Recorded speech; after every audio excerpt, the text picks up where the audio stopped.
Hey, what's going on, everybody? Happy Halloween. Welcome back to the Second and Nine podcast. Today is Thursday, October 31st, 2019, and we're back to talk about Week 8, what we took away, I guess, from the Giants and Jets games. Cowboys were off this week, and we're going to talk a little bit about this upcoming Week 9. Right now, the 49ers are taking on the Cardinals, but before we get into it, what's going on, Tony? You guys rest up this week for a big Monday night brawl in MetLife Stadium? Yeah, you ready for it? You ready to witness a beating firsthand? You're going to be there?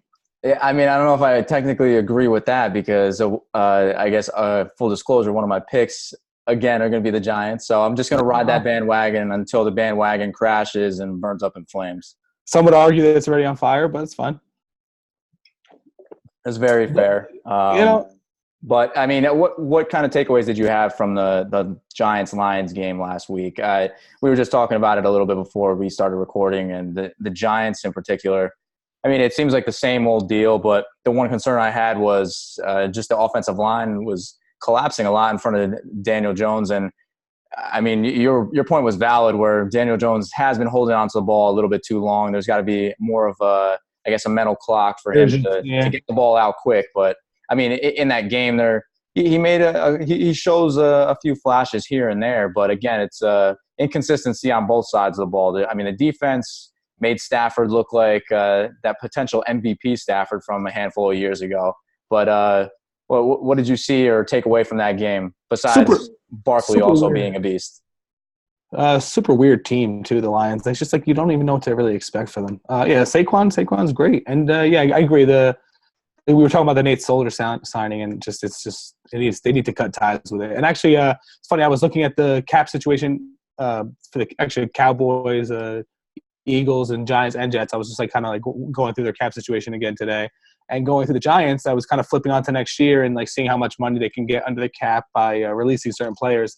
And I went down the list, and I'm just clicking cut on certain people, seeing how much it saves you. And I had some easy cuts on the Giants. Cutting Nate Solder was real easy, taking that extra money. I didn't even tabulate exactly how much each cut was, but I got the Giants up to almost $100 million by cutting Nate Solder, Alec Ogletree, and Jack Kravitz, cutting all three of them. And look, I mean, the Giants are not a super talented team right now, but they're going to be able to use some of that money next year to replace some of these free agent guys that have been pretty bad for them on the defensive side of the ball. But getting back to the actual game, Daniel Jones, you're right. He flashes. He's making plays. He's the pass to Slayton we were talking about, it's a great throw. But then getting hit as he throws, and he's throws a lateral pass and he fumbles too. He's got to be a little bit more consistent. But overall, he's progressing. He's on. We were talking about that Daniel Jeremiah list, and he was 7 on the list of the top rookies so far this year. So he's playing good. He's not. You can't crap on the guy. But I know you're being a little. You're being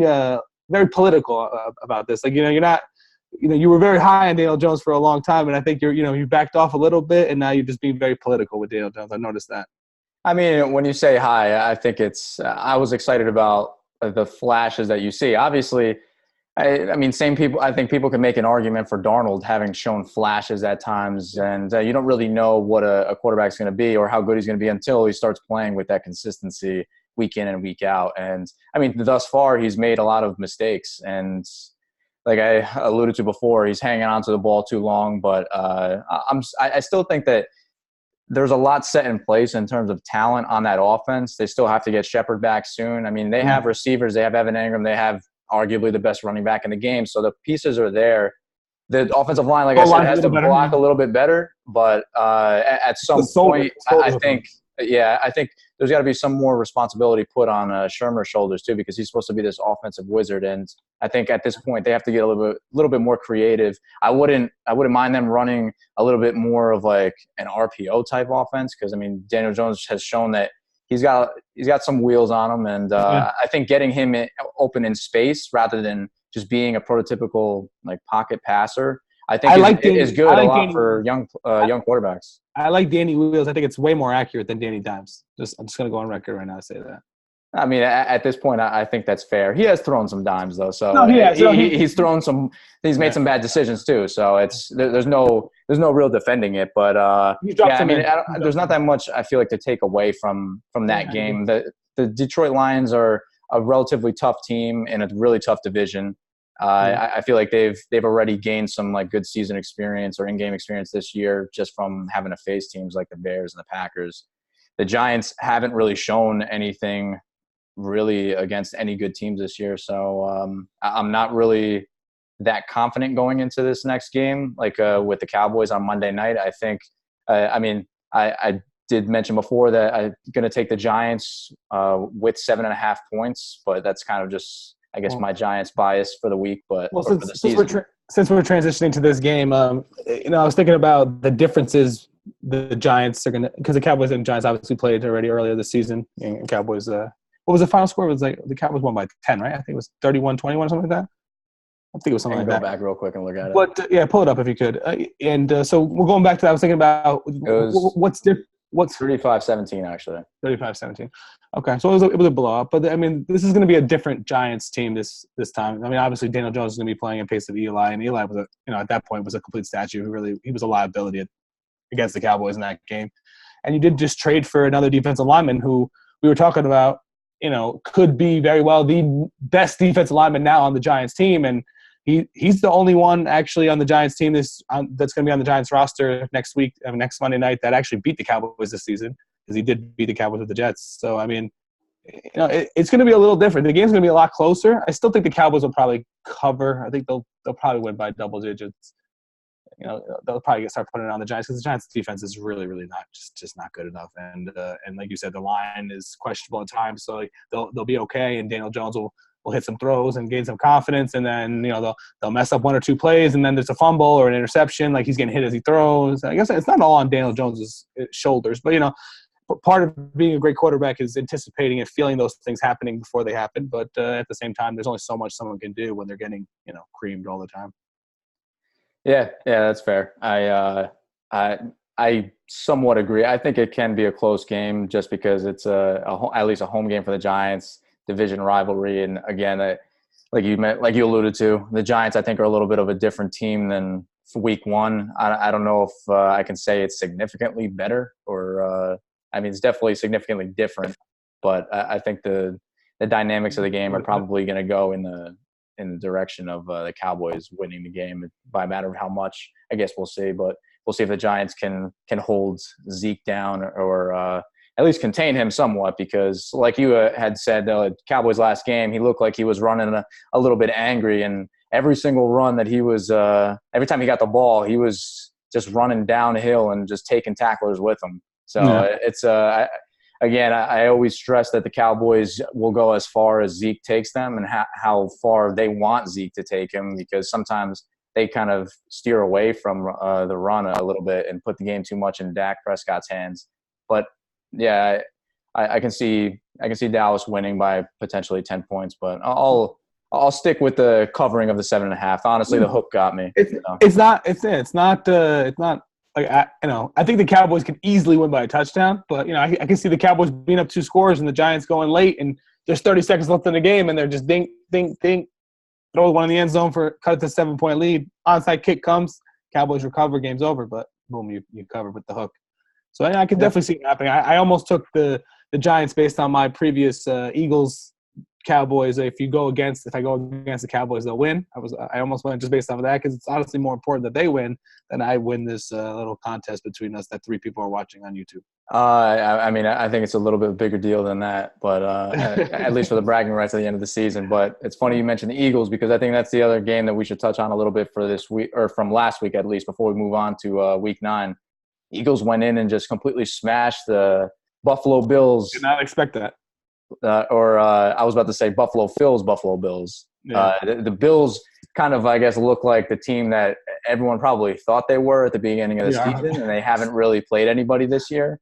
But, I mean, I think the biggest takeaway are what are the Eagles? Because, I mean, the Eagles look like 2 completely different teams. And let's be honest, going up to Orchard Park and playing the Bills, especially with that defense, not an easy task. And they went out there and just ran the hell out of the ball. And I think that's one of the key takeaways, at least from the Eagles, because their defense hasn't been consistent at all this year. But one thing that they've done pretty well for the most part this year, especially with the injuries to like the receiving core, they've run the ball pretty well, and they've got some guys like Miles Sanders and Jordan Howard that are doing the job. And you saw the Their Miles O-line Sanders. is I think he was dirty too. Miles Sanders was on that touchdown run. He was clocked at like over 20 miles an hour, I think, at his top speed. So I mean, that's obviously good for a running back, but I think that's the one thing to, I guess, look at offensively, because I'm still waiting for Wentz to step up and make that, I guess, a leap to throwing, I guess, for more yardage per game and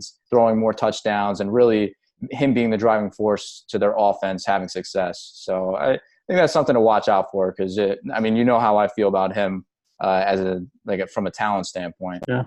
I think the Cowboys and Eagles are very, very similar teams, the way they're constructed, their overall talent. You know, I would allow that they have the better quarterback. I'm not going to argue that Dak is better, but I don't think it's as wide of a gap as a lot of people like to make it seem it is. But I definitely think that, you know, Wentz is more talented overall. He's able to make more, you know, big time throws than Dak. But I think Dak's, you know, sometimes can make better decisions sometimes than Wentz, if that makes kind of sense. But I'm not trying to make this about Dak. That's not Cowboys bias at all. No, what I was trying to say was that I think that they're very similar teams. I mean, Wentz has got a great offensive line. He's got great skilled position players too. I mean, he's got good running backs, really good receivers. He's got one of the best offensive lines in the league. I mean, their backups are starters in the NFL on the Eagles. Like, even the guy who started at left tackle for them this week was a first round pick. He's he's a really good, you know, he's going to be a good player more than likely over the course of his career. So I mean, they're a really talented team overall. I mean, it's not surprising that they beat, you know, the Bills. It's maybe the way they beat the Bills, because the Bills do have a really good defense. I was surprised that they laid it on the Bills. They really did. And you're right, they ran the crap out of the ball. I actually had to start Miles Sanders and Jordan Howard in my one league. I had Zeke and Mark Ingram as my running backs, and they were both on bye at the same time. I had to start both those guys, and it ended up working out pretty well. Yeah, I mean, that's the opposite of how everything's worked out for me this year. So congratulations on that. That was the right week. Any other week I had to start those two, it would have been a nightmare. No, yeah, no. I feel you on that. But in terms of the Bills, I think for me, the one takeaway, or the key takeaway for them, is that when I mean, you know how I feel about Josh Allen, but whenever their offense gets into, let's say, a little bit of a funk where they can't move the ball, the problem is they have no answers. They're not very innovative on, I guess, changing up the play calling to solve like the going 3 and out multiple times in like a small like window during the game. And I think there's got to be more innovativeness from like the Bills, like offensively. Creativity. A little bit more creativity. That's probably a better word to use for it. But I mean, that's one of their downfalls. I haven't watched a ton of their games, so I can't really make a real comment on that. But it would seem like they'd be a good candidate with Josh Allen as a running type quarterback to do a little bit more RPO and, you know, read option stuff, and like just, you know, get, you know, steal some yards and steal some first downs that way. That would make sense. That would. I mean, it can absolutely open up some holes like in the defenses, because it's going to force the teams to play more zone against them. And I mean, when you got that, and you got guys like, who I think are pretty good, John Brown and Cole Beasley, albeit smaller receivers, they're quicker and can get open in shorter amount of time. I think that could be valuable for them. Like, but they got to utilize him more in more of like a running fashion versus just him being a prototypical quarterback, because I don't know if that's necessarily going to suit his skill set. They do some design runs for him. I saw a couple of them when I was, like I said, I haven't watched a ton of their games. Against the Eagles, he had a couple of design runs. Yeah, they do it, but it's more so along the lines of like when they get in the red zone, get close like to the end zone, or if they have, I guess, a short amount of yardage to go on like a second or third down, wherever they are on the field. I think they're more prone to doing that. But I mean, obviously, it's sports, whether it's football, baseball, any other, like basketball, any other sport, it's not only like an athletic game, it's also like a chess match too. You have to try and like outsmart the opponent and try and throw something at them that they're not expecting. And I guess the main message I'm trying to get across for the Bills is that offensively they just have become too predictable. Who's their offensive coordinator? I honestly can't even tell you his name. I just know that's McDermott is more of a much more of a defensive coach. Yeah. A defensive coach. So obviously, and their defense is good, but their offense is not. Yeah. Yeah. Like I said, I don't know a ton about the Bills. I don't want Buffalo to get mad at me for my Bills. He did tell me he approves of you now because he saw your political views on Twitter. The people that you're commenting on are liking on Twitter, so it's just pretty funny. But I'm not going to bring the political conversation. Tell him to give me a follow. Buffalo Phil. All right, yeah. Shout out Buffalo Phil. Give Tony D a follow on Twitter. But yeah, let's move into Week 9 now. So I mean, we already touched on the Giants, Cowboys. For our picks, I'm taking the Giants. Tony D's taking the Cowboys at 7.5-point spread. I mean, I'll say a prayer before the game, but I'll be there in person. Amari's gonna not cover the spread. Amari's gonna kill you guys. He's rested up. He's feeling healthy. He'll be banged up in a couple more weeks. Again, because he seems to have this recurring. It seems like he whatever he has is not. He's just not quite right. But he'll bang himself up, and then he'll be kind of hobbled. He'll still be able to play and be okay. But it's just seems like his injuries are just coming and going. So, all right. Well, then let me request something for you then, because I mean I'm always here. I'm Stephen Ray Smith apparently, and I'm always throwing out hot takes left and right. I'm making predictions about everything. Give us a prediction then on Amari Cooper, since you're so confident about his performance this week. This week, I guess he's gonna at least get one touchdown, and he'll have over 100 yards. 6 catches, over 100 yards, 130. You said that very slowly and confidently. 100 and a touchdout. You're calling it now? You don't think Jack Rabbit's going to be giving him problems? No, Jack Rabbit's actually the one guy that, out of the 3 guys you mentioned, the Giants can cut and I guess build up a lot of cap space by getting rid of cutting Solder, cutting Alec Ogletree. I don't know if I necessarily agree with the Jack Rabbit one. I know that he gets paid a lot, but he's a guy that what we've seen from him in the past, even before he came to the Giants, and then since he's been on the Giants, I mean, he turns the ball over a significant amount, I think, to make a difference. I think there would be if they can't replace him with someone remotely close to his skill set, that's a problem because their secondary is not very good, and he would be a big loss in my opinion. So I wouldn't be as quick to, unless you have a contingency plan that is going to be good enough or just as good or even better than him. Then I wouldn't be as quick to let him go. I'll say this about Jack Rabbit: he does create plays and make turnovers, but because he's such a chance taker, he gets beat a lot too. He gets beat for touchdowns a lot. He gets burned a lot too. So I have no problem getting rid of him. And in fact, he's probably the one I'm most confident of getting rid of. Not because he's the worst of the players out of the 3 guys. I think it's that the Giants are best suited long term. I'm talking about right now the roster construction, their secondary is not that good. But long term, they have 2 young, pretty good corners that are going to be their corners of the future. And I think Sam Beal is going to be a good player. I think this DeAndre Baker kid's going to be a good player. I'm confident that by next year they'll be playing at a much higher level to at least solidly take on the number 1 and number 3 at least corner positions. And you also just drafted the other kid you love at Notre Dame. So, and he's going to probably be your slot too. So eventually you're not going to need, you can add a veteran, a serviceable veteran journeyman corner for next year for way less money than you're going to be paying Jack Rabbit. To find a left tackle who's serviceable or who could play, for your team and do as good a job as Nate Solder or better is a lot more difficult than it is to find a corner based on the depth that the Giants already have, in my opinion. But yeah, I would say for the most part that's fair. But with a guy like Jack Rabbit who takes a lot of chances, you can compare him, I guess, a little bit to the type of style of player that Asante Samuel was. Yeah. But those guys are even more valuable than they are if you have some sort of pass rush, because a lot of those chances, like the mistakes that you make where you get yourself out of position and you make a misjudgment, it can be masked a little bit better with a good pass rush where the quarterback's getting rushed to get the ball out of the what corner? They don't have any pass rush at all. So which corner doesn't play better with the pass rush?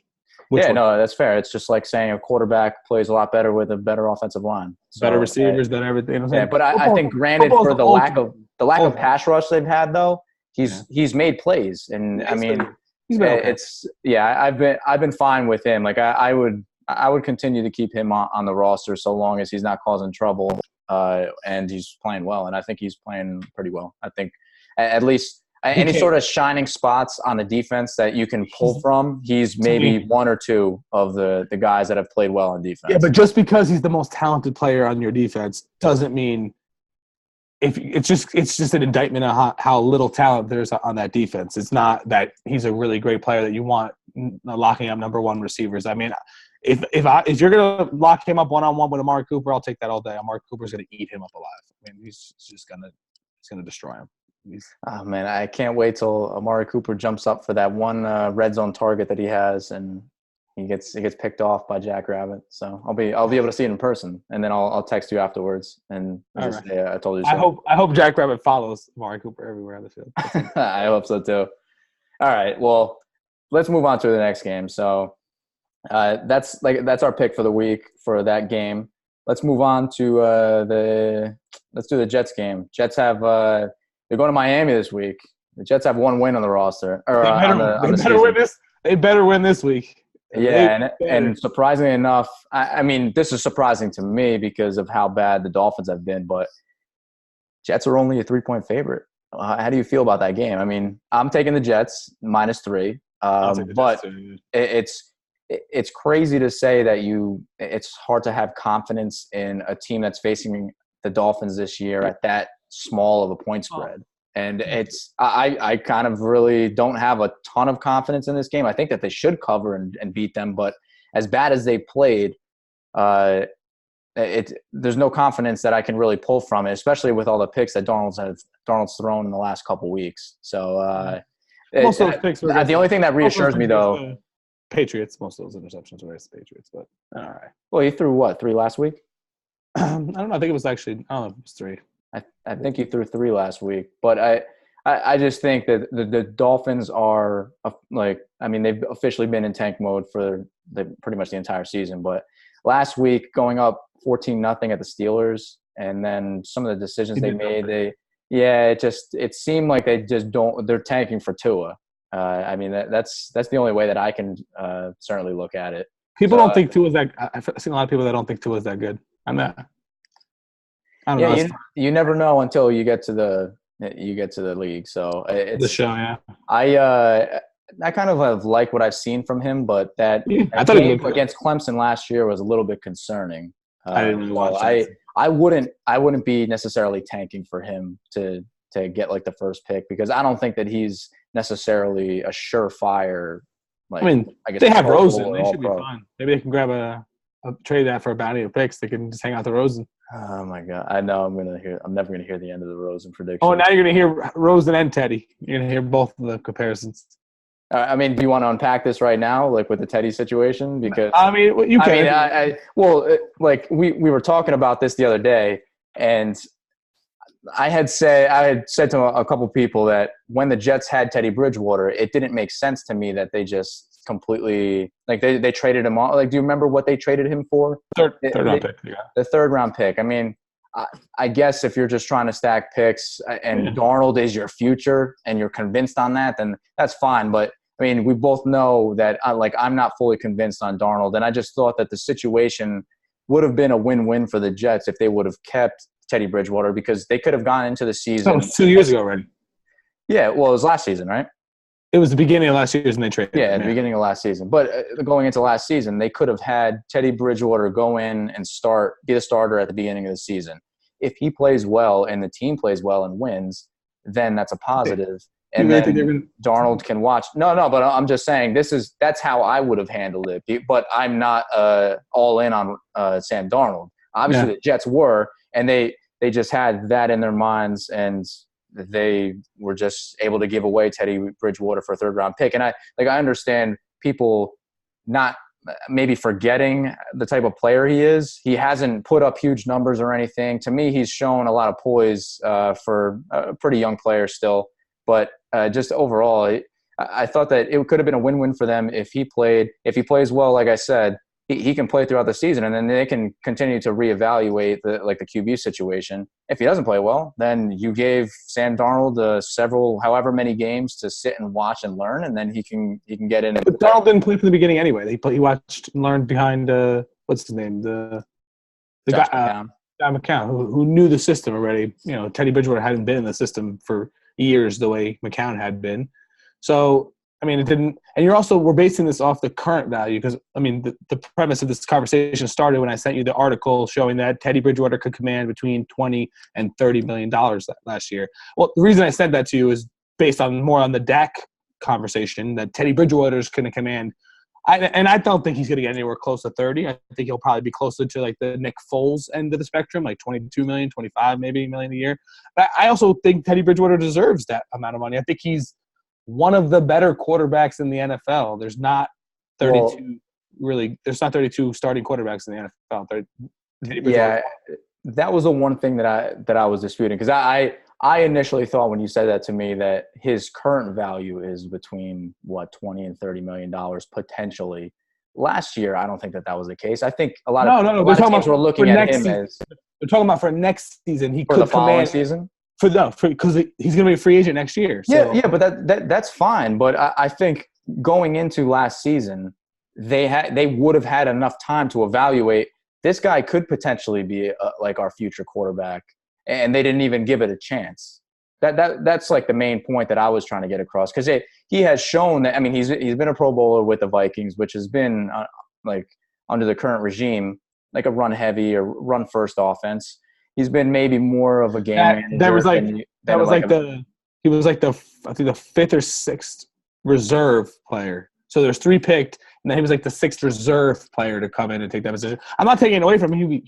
He's good. I'm not going to take. But it wasn't like he just made the Pro Bowl. Like Mitch Trubisky made the Pro Bowl that year because like no one wanted to play in the Pro Bowl, so they just kept going for the next guy. Yeah, I mean I understand. I'm just saying. I still think it's. I'm not trying to take it away from him, but I'm trying to preface it by there is a little bit of that. All right, yeah, that's fair, but I think it's just more of a matter of us having different opinions on Sam Darnold and the player that he's going to be. I just thought it seemed like a no-brainer situation for the Jets because they already had him on the roster, and then you can just reevaluate because Darnold hasn't really shown that or at least last year and even this year, that he's ready to be like a winning quarterback right now. So last year is when it happened, and that's when it was Darnold's rookie year. First of all, okay, and second of all.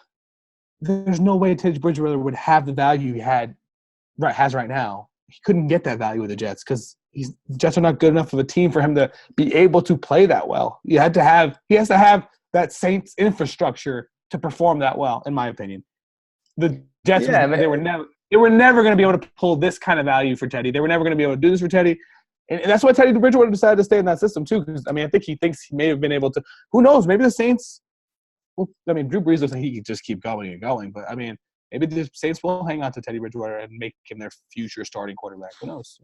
He obviously could do the job. He was 5-0 for them. But, I mean – points taken, yeah. The other factor I wanted to talk about, though, too, is the money, too. It's like it's not just the 2 players as individual prospects, but I still would give Darnold – and I know you wouldn't, but I would still give Darnold the edge in that regard.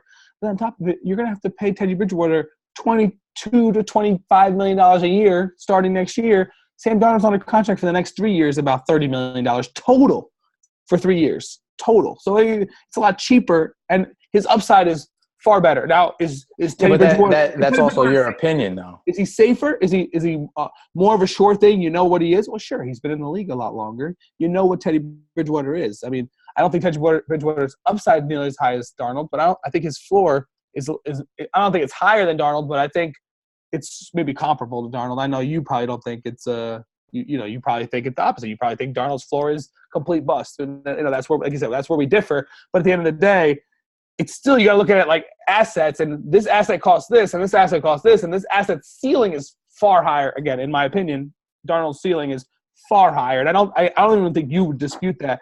What Darnold could become is far better than what Bridgewater could become. Now, again, Bridgewater might be safer because you know what he is. Yeah, and I think like to pile on that, one of the key things that I would point out is this: when have the Jets ever whenever they've been good, they've had somewhat of like QB stability. And I think that that's something that Teddy Bridgewater would have been able to bring from day one if he were starting there. I mean, obviously, you're going to go through growing pains with the younger quarterbacks, i.e. Darnold. You got Danny Jones too. And I mean, at the end of the day, I'm still not convinced on Darnold. And I noticed you called him Jones right there. Not I was gonna say Dimes, but I knew that you were gonna like roll your eyes at me, so I didn't want. No, honestly, Dimes would have flowed so much easier. I wouldn't even thought about it. The fact that you said Jones, I paused and it said Jones. Yeah, and maybe it's been a long day. I've been on a train for over 4 hours today, so give me a break. Right. Yeah, you're good. Let's finish these picks so you can go get some rest. Yeah. All right. Yeah. So that's the Jets game. I feel like they should cover at -3 against Miami, but we'll see. I mean, it's definitely no sure. Magic might have some payback for the Jets a little bit. He had them up 14-0 2 weeks in a row. Fitzmagic, back-to-back weeks. He had. Yeah, it goes to show you that what the state of that team is right now. They're just a hot mess. I mean, Taco Charlton's a starter on their defensive line right now. Yeah, they just got him this season too. Yeah. It's not saying that much, but yeah, let's transition to another game. It's actually a game that we both picked. So actually, no, you know what? Before we get to that game, we got to do. No, actually, you know what? Let's just do that game. So it's Cleveland is at Denver. Denver is a 3.5 point dog at home, and I think that is. I don't want to say stealing money, but I always try and look at some of those games, home dogs, when it's two teams that are, I think, pretty comparable. I think the Browns are probably a better team than Denver. Yeah, let's be honest. They are a better team, but they haven't really showed anything on the road at all. And, I mean, Denver's coming off like a tough loss in Indianapolis. They're going back home. We know that Mile High is always some sort of home field advantage. I think getting 3.5 points at home. Who's playing quarterback? I mean, seemingly Joe Flacco, as long as he didn't get into like a – No, Flacco's out 6 weeks. Oh, so that injury was that serious? I haven't even heard about that. I've been out of town in Washington D.C. Not okay. So that's why you picked how you picked. Okay, there you go. That makes sense. Oh, so you didn't? Wow, that you just did me dirty like that? I didn't know. You didn't say anything? Yeah, you didn't know. I didn't know that you didn't know. I thought you knew. I thought you just were confident in Denver. I have not been like looking stuff up the last couple of days just because work's been busy. So that's. I mean, would you give me permission on changing that pick? Oh, you can absolutely change the pick. I'm not like you. I'm not gonna hold you to that. I'm a good commissioner. What I was gonna say about that game is the reason I liked the hype squad in this game was because I feel like in Denver things are gonna be so chill with Odell and Baker, and you saw Baker. Odell Beckham came rushing to Baker's rescue. You saw that? I don't know if you heard the whole quote. He was saying that it's not Baker's fault. It's his fault. It's everybody's fault, but it's not just Baker's fault. Baker's got to play better, but we all got to play better. He had almost like a TO with my quarterback. He also I don't remember the exact quote, but I heard it earlier today, and he said something along the lines of, I don't want to like misquote him, but it was something where it sounded like he was like trying to take credit for like trying to mentor Baker, like the young player in the league. Like he's a seasoned veteran. Yeah, I agree. I understand where you're coming from when you read that quote, because he was basically saying that he was trying to help. He's trying. He didn't show him the ropes and know like what to expect, because he's a seasoned veteran, which is like kind of ironic, but I mean, to each his own. Odell, man, he's so nuts. He's so nuts. But honestly, he's out there. They're going to be in Denver. There's legalization over there. They're going to have they're going to be medicated, and they're just going to be chill. They're going to get it done this week. I mean, the Flacco situation is a big deal that I wasn't even aware of. So, I mean, I guess so. Your pick is Cleveland -3.5 at Denver. I don't even think I really have a ton of confidence in that pick, to be honest. But I guess I'll go to my next pick that I have here, which is Carolina -3.5 at home against Tennessee. Wow. And you may say, Carolina lost by a lot last week against the 49ers. They played a pretty good team. I'm kind of looking at this as just like a bounce back game for them. I think Carolina's played well enough. I don't think Cam Newton's going to be back for this game again, and I think this is a bounce back opportunity against a team that really has not shown us much. I mean, Tennessee won last week, and I mean they're not really impressing anybody. I don't think, in my opinion, and Tannehill's not really. He's maybe managing a little bit better, or I would say making more plays than Mariota, because Mariota wasn't necessarily turning the ball over a ton. He just really wasn't taking any chances, and they weren't really moving the ball that well. But I just think at home, I think they can cover and beat the Titans by at least 4.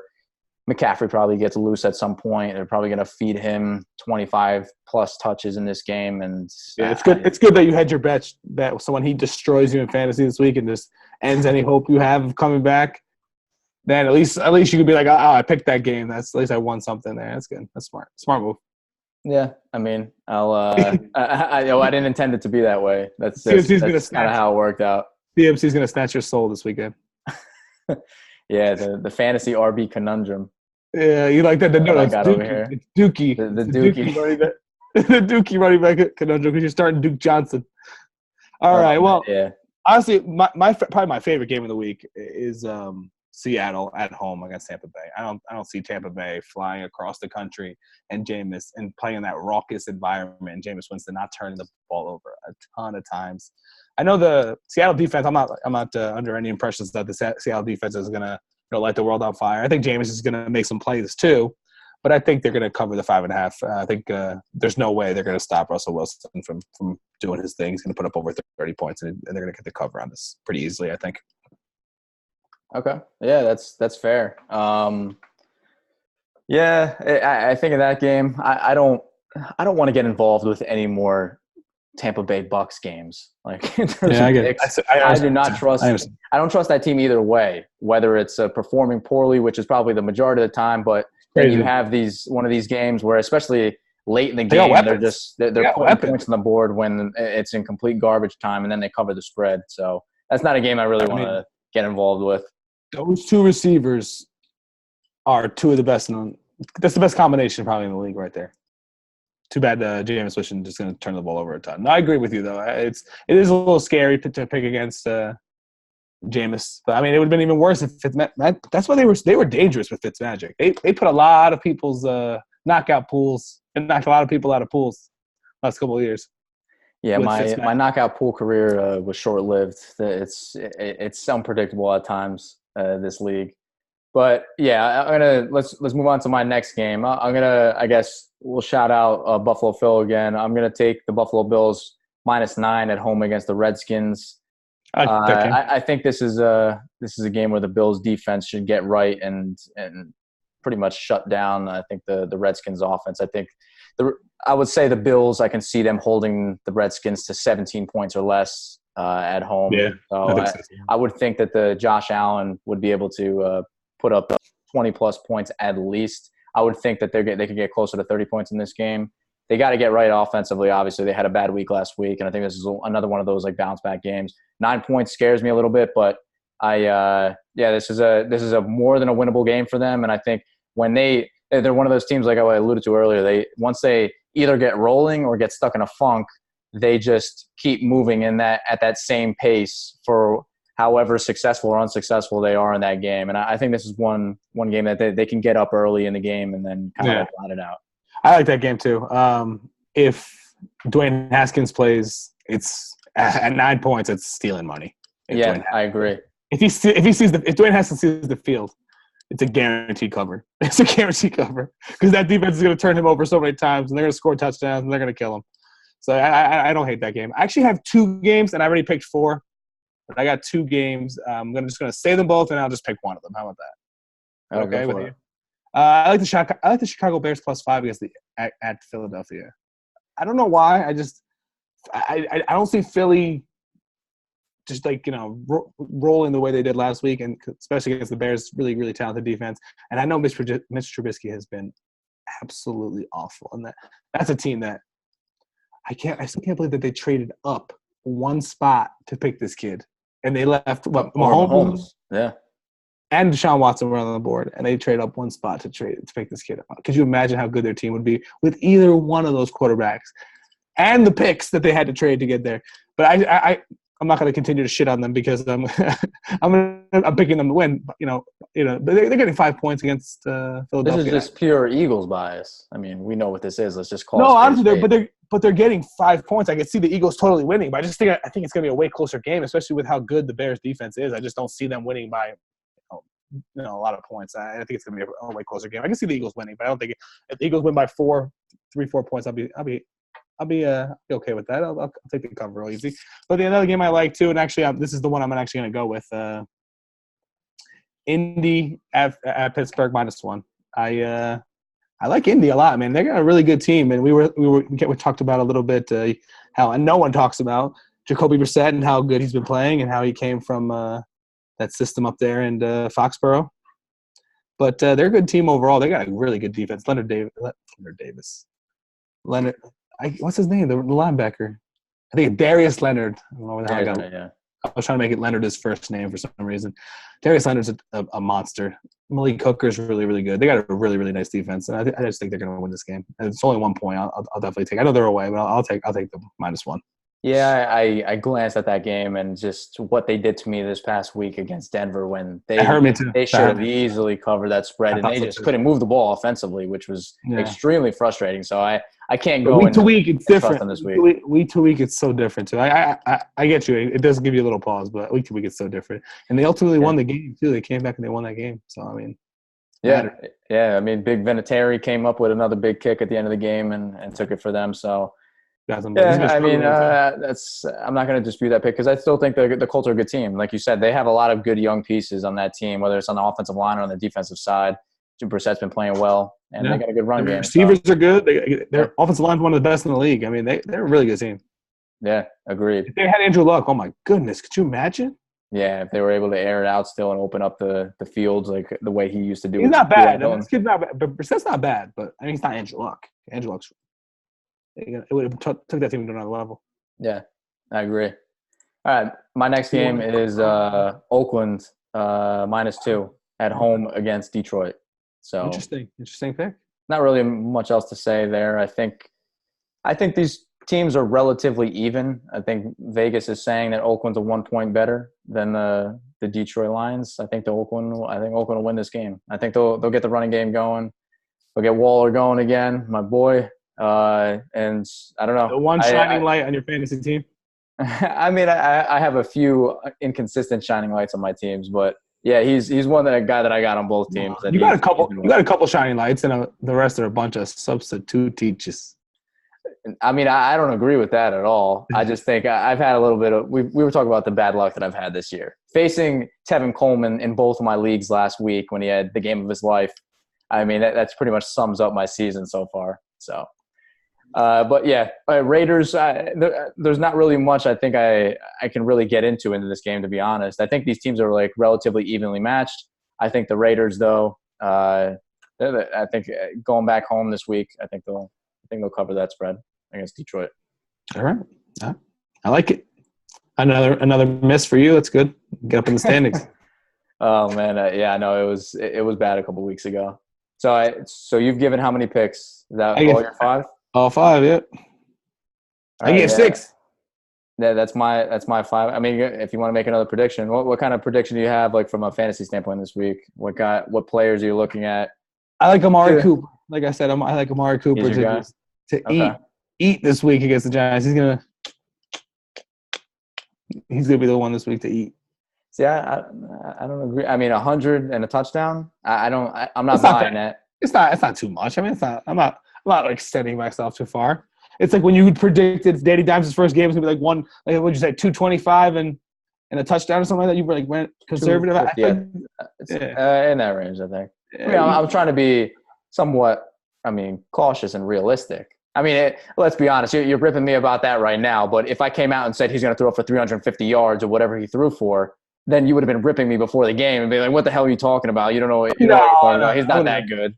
I told you that he was going to get close to 300 that time. Hopping both sides of the fence. I see you. Hindsight's 20/20. It is. Yeah, I mean, but yeah, if I'm looking at like another one of these games, I mean, an intriguing game this weekend is a Sunday night game. New England goes to Baltimore. Baltimore's a 3-point underdog at home. It's a tough game. I mean, the Patriots have been unbelievable offensively. You know that they're going to go into that game with a good game plan defensively, how to deal with Lamar Jackson. I'm assuming they're going to do a lot of spy. I mean, Dante Hightower is going to be a big piece in that game to make sure that they can contain Lamar Jackson. But hey, what are you looking at for that particular game? Because I think that, in my opinion, is the game of the week. Yeah, it's going to be a good game, and it's a game I wouldn't want to predict because the Patriots defense has been so good, but I don't see the Ravens defense falling into the issues that the Patriots create is because they can just they just cover you across the board.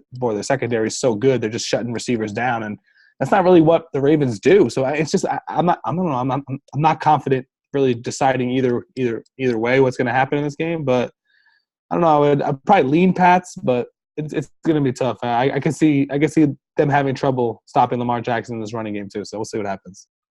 I'm starting them in fantasy defense this week again. So I'm just going to roll with them. Yeah, you know what? I would be surprised if they had trouble stopping him. Really? I think that they have such a good coach team, and obviously their defense has played really well this year. And I wouldn't say being critical of their defense, but just saying still pump the brakes a little bit on the number one defense title for them. But I mean, they've played to the tune of the number one defense in the league so far, and they're turning people over. They're scoring touchdowns. Yeah, I mean that's one of the biggest factors. That's why I was kind of backing up that statement earlier of keeping Janoris Jenkins because I think that's a valuable thing, especially in a game like football, turning the other team over, playing good special teams, field position type games like that all plays a huge factor just in game flow and the way that the game kind of goes and the way that you can call a game offensively and defensively. It gives you more flexibility. What did you think about them cutting? You saw they cut Josh Gordon. I just saw that, yeah, actually before we went live. And supposedly he's healthy. He's gonna go to the waivers. Oh. Is he really healthy? I thought that he was going to be out for the rest of the season. I thought so too, but they put him on IR. But I guess he got released now. He's healthy. He's saying he's subject to waivers, and anyone can pick him up. Yeah, if he's healthy, there's got to be something going on with either. I don't want to speculate. They traded for Sanu. I mean, we know his history. They traded for Sanu, so I don't know. They just didn't need him anymore. I mean, you can always, I think, have enough depth on your team, especially in wide receivers. I mean, they respected to have AB this year, and then they had him for a game, and then he was gone. I think Philip is playing for them right now. He's actually playing pretty good too. Yeah, I think he's a product of that system and the quarterback too. But yeah, I think it's definitely something noteworthy. But when you look back at the performance of Josh Gordon with the Patriots, he hasn't really lit it up. So I don't think that it's going to have that much of an effect. I think he obviously can draw some double teams sometimes, and he's a freak. Lift the top off of defense. He is a freak. But the Patriots are the type of team that, I mean, they recycle guys and they let guys go and bring new guys in to do the job, and they're very good at coaching their players to, like I said, do their job. So any thoughts where he'll land? That's kind of tough to say. Who needs a receiver? Cowboys could use him. I mean, I think a lot of teams could use him. I mean, the 49ers could use him too. I mean, it wouldn't surprise me if the Rams went after him. I mean, the Rams would probably be my top candidate to go after them because that's I guess the quarterback, the head coach on that team, like McVay.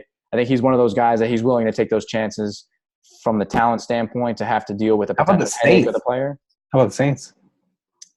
Yeah, I don't know. I think the Rams have shown that they're more prone to making those type of moves. That like a quote unquote troubled player. I mean, they did it with Talib. They let Talib go now in the trade.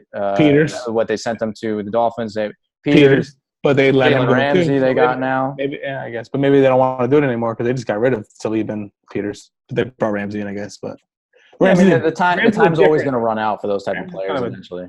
Ramsey. I mean, the guys that are potential like locker room issues. I think at the end of the day, those are usually shorter rental type players. But like when the talent levels is that big and you have like a situation where they can make a big impact in a given season, then I mean it's worth the move. Josh Gordon, I think though, if I had to guess any sort of spot or team that he could land first, I think the Rams would be the first team to That would jump be in. very interesting. That'd be crazy. That'd be crazy if they got him. Yeah, no, because they already have a ton of talent on the team, and Brandon Cooks has been banged up too, so it definitely could be a fit for them. But I mean, in that game, I think with the 3-point spread, Patriots being the favorite, I think even though they're going to Baltimore, I would probably pick the Patriots in this game to cover that spread because I think they're going to win the game. And I mean, at least 3 points. I would say give me the Pats. To me, it's too close though. It's such a small spread, too close for me to even. I agree. I'd lean Pats, but I'd probably just stay away from it. Yeah, and this is my prediction, but it doesn't count towards our picks. So I'm sure the Patriots will win and cover since this isn't an official pick. But yeah, let's wrap it up for the night. We got a good slate of Week 9 games going. Like I said, I'll be there with one of our other Cowboy fans of the podcast to go see that game in person. So should be fun on Monday night. And I think before we leave, I should probably give a fantasy player that I like this week. And actually, I'm gonna stay on the same bandwagon that I was on last week. It's obviously I'm not looking at it as the guy that I think is going to be the number one player like at his position in fantasy this week. I'm just talking about like value for I guess what he was drafted as or what you can get him for potentially. I think DK Metcalf is going to have another good game this week. Last week he didn't necessarily light the top or tear the top off the defense because he only had 2 catches I think for less than 20 yards. But he did have 2 touchdowns. And I think, again, this week, it's either another good opportunity to score a touchdown or to have at least 90-plus yards in this game. So, Seattle at home against the Bucs. Give me some DK Metcalf again, even though this is a guy that I wasn't really on board with like going into the season and from the time they drafted. So, yeah. But again, like we did say, we were talking about it, like he ended up in the perfect scenario for him. He's not a route runner. He's not a great overall receiver, but he's with Russell Wilson, and Russell Wilson can extend plays and hit him. Even though one of his touchdowns he caught was like a little quick curl route, but I mean they have a terrible defense he was playing too. So I mean that's part of it. But he can get loose. He's like he's not going to get more than 4 or 5 catches a game. I mean he's not going to be a volume catch guy, but he's an explosive kid who can make big plays and score touchdowns. So, yeah, I think against the Bucs defense at home, he gets loose, like written all over it. Yeah. So I think at some point, like Russell Wilson will take a deep shot or 2 down the field, and he's shown that he can go up and get it. I wouldn't say against anybody, but I mean he's got the size and athleticism to do it, and there's nobody on that secondary that scares me in terms of being able to cover him downfield, running full speed at his size. So yeah, DK Metcalf this week. You got any closing statements? Any details on your Halloween costume before we shut off for the night? No, but I'm liking the safari look you're showing out here. It's doing. I think we're getting like 3 or 4 extra views just of this costume you're wearing. Hey man, it's a jungle out there, so I mean I got to always be prepared. But I think the funnier thing versus like this costume is going to be the thumbnail that obviously everyone will have seen at this point if they're watching up to this point in the podcast of me wearing your old Troy Aikman. Don't say it's mine. From when you were young. You walked. No, I have to. You were in the store with your mom. You walked by the thing. You had to have it. You begged her to buy it. She bought it for you. You put it on and you wore it for Halloween. Just be honest with yourself. Yeah, no, it was one of those typical situations that Cowboy fans trying to take advantage of a young kid that hasn't necessarily you made me sound like a priest. Figured out like what he wants like from his football team yet. You're making me sound like a priest out here, messing with little kids. That's a little reckless of a statement, but it's a good way to end this. Yeah, right. I'll talk to you. I mean, we were good up till then, but yeah, no, I think the main takeaway is that I didn't fall for it. I mean, I was a young, naive, impressionable kid, and I didn't fall for the trick. I know that you did. I know that your uncle was very impressionable on you when you were a kid, and you couldn't escape it. But you looked real happy in that costume that one day. I haven't seen you that happy since that day, honestly. I mean, the rumor's out though that you can't even really tell if it's actually me because the face mask is kind of covering my eyes a little bit. So I mean, the speculation was that was me, but it may not be. It's your evil twin brother in the picture on Halloween with your sister and your brother. That's very fair, and I love the way that you describe it like that because that's probably what happened. So, I needless to say, I will never dress up as that again unless it were something funny where I have like maybe some Throwback. scars or like some of those some blood all over me, and I got like a Dak Prescott jersey on or something like Okay, that. gotcha. Like I took a beating like after a Giants game. It That could was be three times. convenient. That was 3 times Super Bowl champ Troy Aikman that you were wearing that day. Yeah, I'm fully aware. Yeah, that'll never happen again. I promise to everybody. But That's thanks. why we have that photo to remember it by. I know that will live forever in the world of the internet. It will. Yeah. So thanks everybody for tuning in again to the Second and Nine podcast.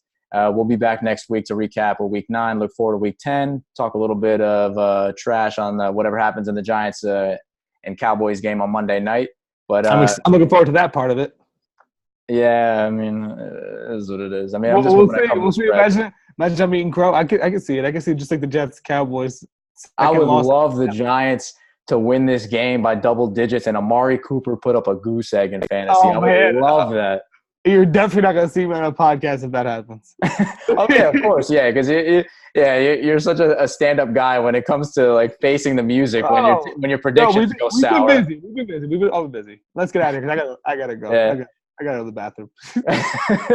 All right, guys. Thanks again for tuning in. Click the like button if you enjoyed watching the video, and click the bell if you want to get notifications and subscribe to the channel. We'll talk to you again next week. Peace.